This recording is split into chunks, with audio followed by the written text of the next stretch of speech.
Hello and welcome back to Catalyze Your Self.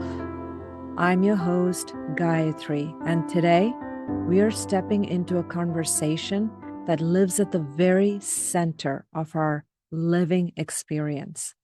The possibility of aligning our head and our heart versus being pulled in so many different directions. If you have been with us this season, you know we've been exploring what it means to strengthen our mind, not just through intellect, through emotional energy and conscious awareness. We have explored the SIRE model, the blueprint of conscious leadership that invites us to live from self awareness, self inspiration, self regulation, and self expression. And we have anchored it with the practices of HALT, rise, and shift, and placed it all inside a self sustaining ecosystem of self reflection. Now it's time to bring this model into action, into the quiet, real moments when our thoughts and our feelings are not agreeing. And our deeper wisdom is what brings them into a healthy agreement and a conversation that leads us there. And if we reflect on our choices and all of those around us, we can see a pattern. Many of us are not struggling because we don't know what to do. We are struggling because what we think and what we feel don't always move together. We try to stay rational, but then the emotions show up. We try to follow our heart, but then the logic interrupts. And then somewhere in the middle, we are left asking, which one do I trust? Which one do I follow? How do I know I'm being true to myself and not just repeating a familiar pattern? Before we move forward and explore how to work through this inner conflict, I want to take a brief moment to share a way you can explore this work more personally, especially if you're in a season of change, leadership, or personal growth. Leadership in life is not about chasing more. It is about aligning with what matters to you. If you're ready to reconnect with your clarity and your direction, let us talk. Book a free discovery call and we can move this forward. And when you do, use code LIFE20 and this will give you 20% off your first session or package. Your life deserves to be led with intention and by you. Visit www.realize2win.com to schedule your discovery call with me. And now let's turn inward with clarity, because aligning our head and heart is not about choosing sides. It's about learning how to let all parts of our mind speak. And that's where the SIRE model begins to guide us. And that is where this episode takes us, because aligning our head and heart is about learning how to let all the parts of our mind speak and then choosing with presence. And for many of us, there's a deeper layer of conflict beneath the surface. Those who lead from the heart are often dismissed as overly sensitive or emotional. Those who rely on their head are often seen as cold or overly analytical. And those who trust their intuition are judged as dreamers or unrealistic. But what if none of those are liabilities? What if each of these, our thoughts, our feelings, our deeper knowing, were designed to work together, not in conflict, not in competition? We'll explore how these three parts of our mind, which is our cognition, our emotion, and our consciousness, are not meant to compete. Truly, they're meant to collaborate with respect. We will show how the SIRE model gives us a clear, compassionate way to navigate that inner conversation. And we'll shift the question from, which part of me do I trust to? How can I trust myself to listen to all of it and lead from discernment of what is truly applicable in the moment? When we talk about aligning head and heart, It is easy to think we are searching for balance, as though our thoughts and feelings are two ends of the scale and we just need to find the right weights to get the scales right.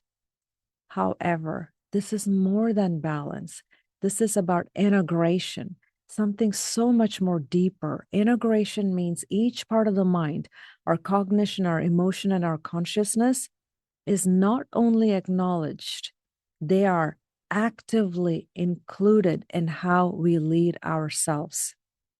Our head, our cognition brings discernment. It helps us ask questions, see the steps, and anticipate outcomes. But left on its own, cognition can become rigid, over reliant on logic, disconnected from feeling, and always looking for the next move without asking what truly matters.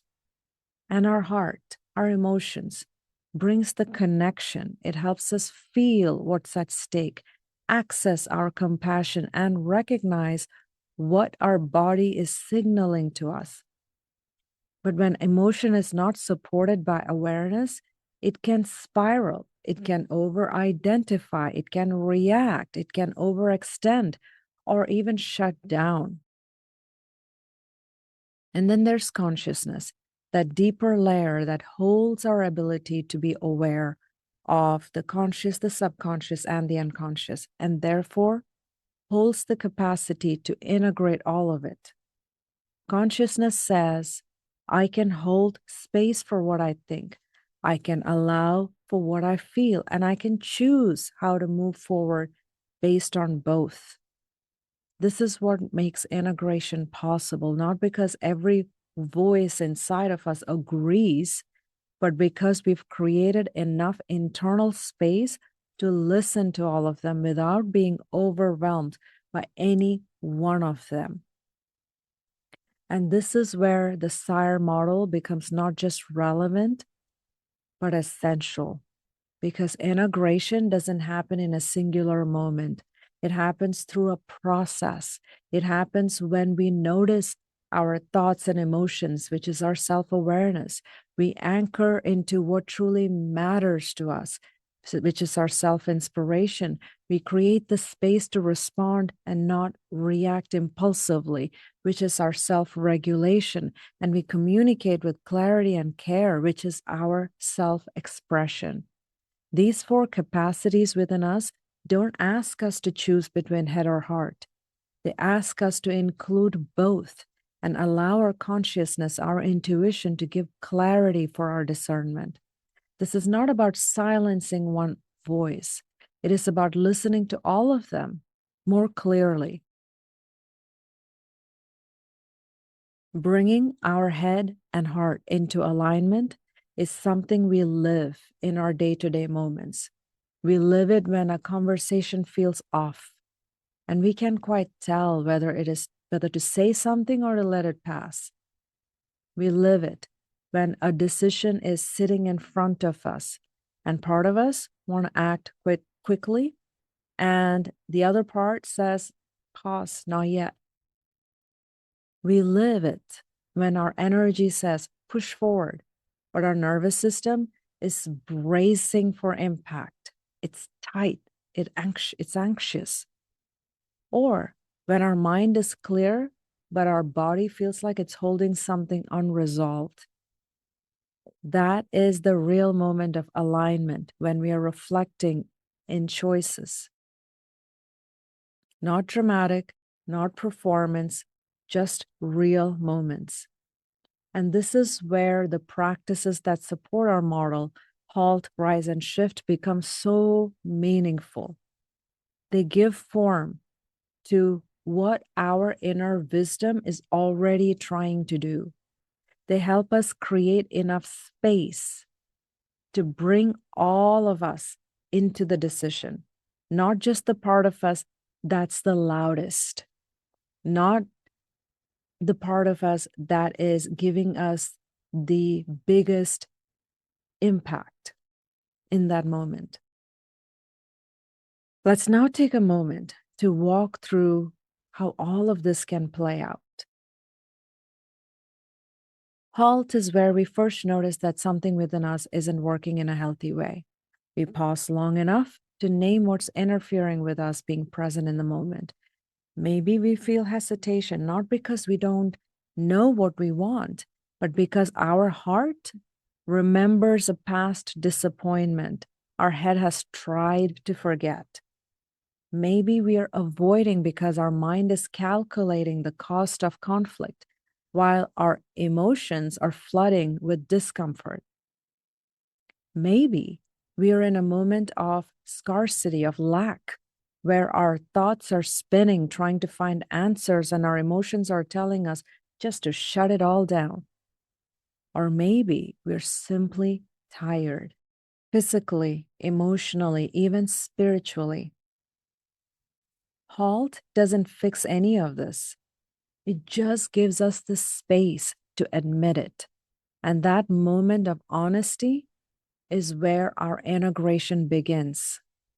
Rise is where we start to come back to presence. We begin to engage with our experience instead of pushing it away. We ask, what is happening in my thoughts right now? What is my body feeling that I have not yet acknowledged? And underneath it all, what is quietly true, even if I haven't found the words for it yet? This is where we start noticing how our mind and heart might be pulling in different directions and how deeper awareness can begin to hold both.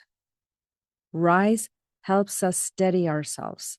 It is the gentle moment of recalibration that reminds us I can choose with all of me present, even if part of me still feels uncertain.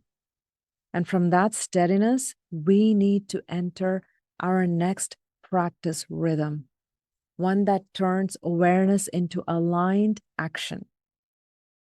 Shift is where we begin to move forward intentionally, not impulsively, not reactively. This is where the alignment becomes visible because we are no longer acting from our habits or from a single emotion or from a lone thought. We are choosing from integration. In shift, we ask, can I stop long enough to break the pattern that no longer fits? Can I highlight what is real, what I'm actually feeling and thinking without apology? Can I integrate what I've just discovered so my next words or actions reflect who I truly am right now and who I truly want to be right now?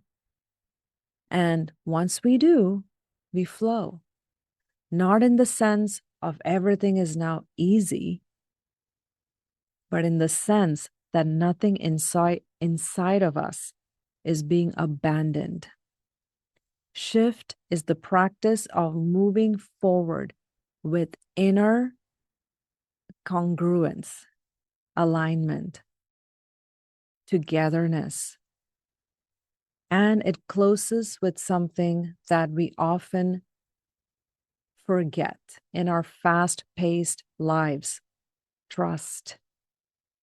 Trust that we've done the work, trust that our awareness is guiding us, trust that head and heart were never meant to agree all the time, just not to shut each other down.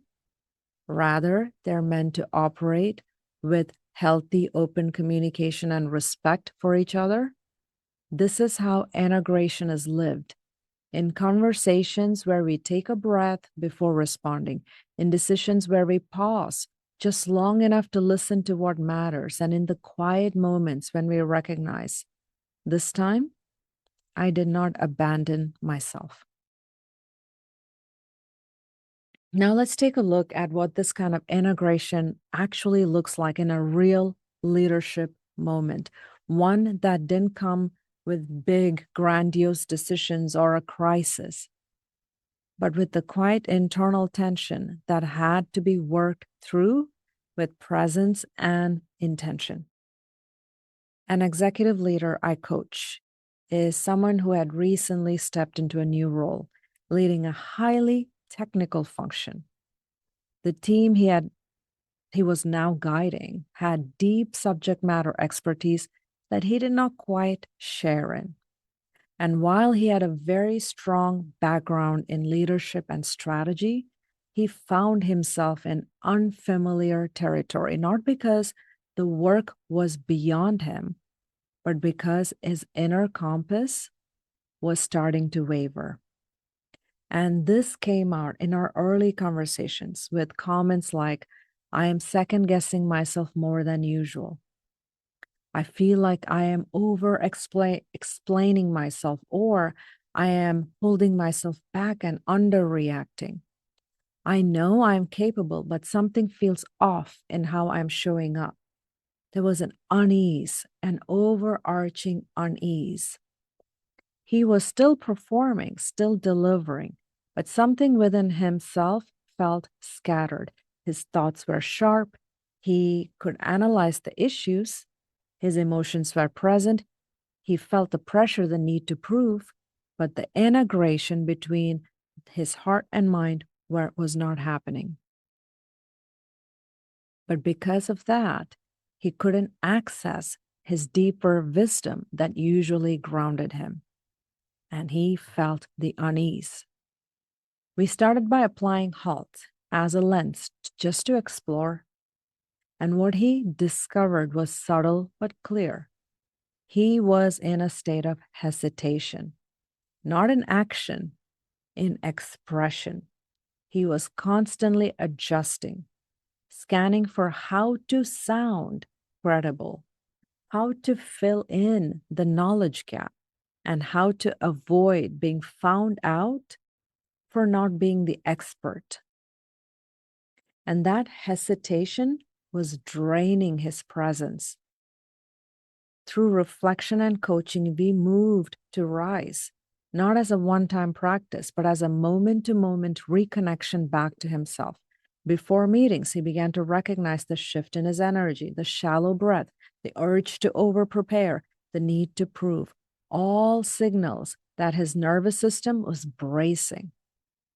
He anchored with intention what matters most in this moment. How do I want to show up regardless of how I'm being perceived? And then he brought himself into the current moment through his senses. He started feeling the ground beneath his feet, feeling his posture, the way he was positioned, and the way he was sitting, letting his attention rest on his breath long enough to remember, I'm here, I'm steady, I do not have to perform, I just simply need to be present. And that is where self-regulation begins. And that is where self-regulation began within him. Not by pushing emotions away, but by reconnecting with presence through his physical body. And in the past, he would have powered through and would have been completely unaware about what was happening internally. But now, even in the midst of uncertainty, he was present. He wasn't just feeling, he was here, aware and grounded, and leading from his fully present self. He didn't have to be the expert. He had to create the conditions for his team to be experts, for the expertise to emerge from his team. Then came the quiet but powerful transformation through his shift. He stopped jumping in to fill every silence. He highlighted what was really happening. I've noticed I've been speaking more to demonstrate understanding rather than to invite perspective. He integrated that insight and began to invite others to lead with their knowledge while holding the structure, the direction, the vision, and the emotional tone of the conversation. And he flowed back into his leadership role, not by trying to control, but by cultivating his presence. And trust followed, not just from within his team, but from within himself.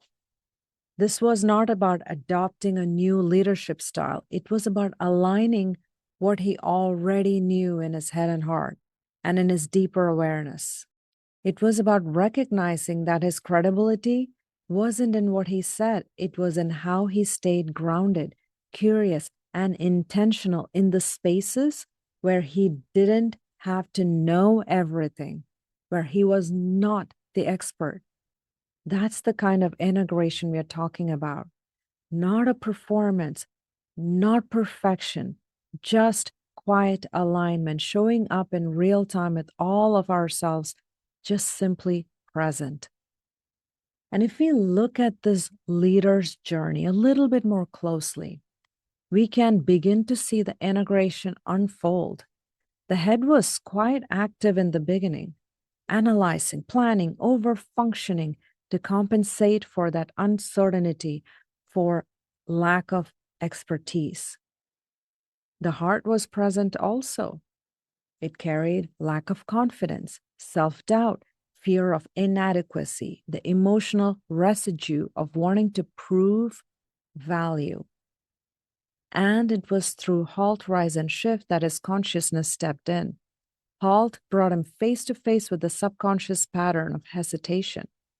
Rise invited his presence into his conscious mind, helping him regulate in real time instead of running on outdated scripts. And shift gave space for the unconscious fear of not being enough to soften, not through force, through self-leadership.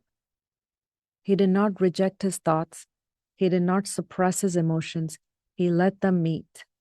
And through reflection and intention, found a way forward that was truly himself, that was whole, that was integrated conscious leadership behavior. And as we close today, I want us to reflect on just a moment. What we dove into today was not a conversation about fixing ourselves. This is not about becoming somebody different. It was about noticing with honesty and with care what parts of us may not yet be in a healthy dialogue. We've all had those moments where our mind is certain, but our heart is hesitating, where our emotion is rising, but our logic is resisting. And in those moments, it can be so easy to think one is wrong and the other's right, or even something is wrong with us. When really, all that's happening is that we haven't yet learned to listen to all of who we are. And that is what this episode hopes to achieve for all of us. Bringing our thoughts and our feelings into a shared space and letting our deeper inner awareness guide the conversation, not rushing to a decision, not trying to prove or perform, just staying with ourselves long enough to choose clarity, not conflict. We have been building this capacity all season long with the SIRE model through connecting self-awareness, self-inspiration, self-regulation, and self-expression to choose differently through HALT, rise, and shift, and through the steady space of self-reflection. Together, they offer us not just a structure for leadership, but a way to live more gently, more honestly, more fully. So, if this week brings moments where we find our mind pulled in one direction by our heart and in another direction by our head, maybe we don't try to decide right away. Maybe we simply pause instead. Maybe we stay in that moment. Maybe we ask, what's really being asked of me right now? And trust that the answer will come not from force, but from our own alignment.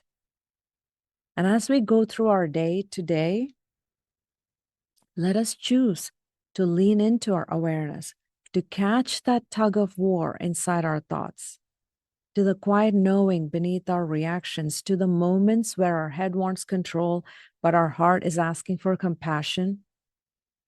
We don't have to figure it all out.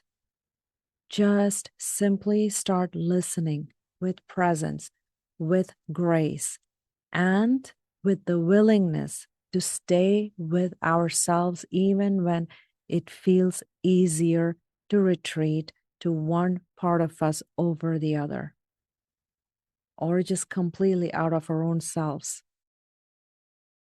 And next week, we'll take this even deeper because change is something we all move through. And it does not just affect our thoughts or our feelings, it moves through our entire nervous system. In episode 15, we will go through the neuroscience of change and we'll look at how our mind and body respond to disruption around us and how the SIRE model can become a powerful ally in helping us move through it with clarity and care. Thank you for joining me today.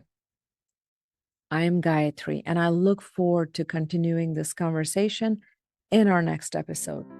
Until then, keep trusting the quiet wisdom you hold. Keep walking forward, one breath, one awareness, one integrated step at a time.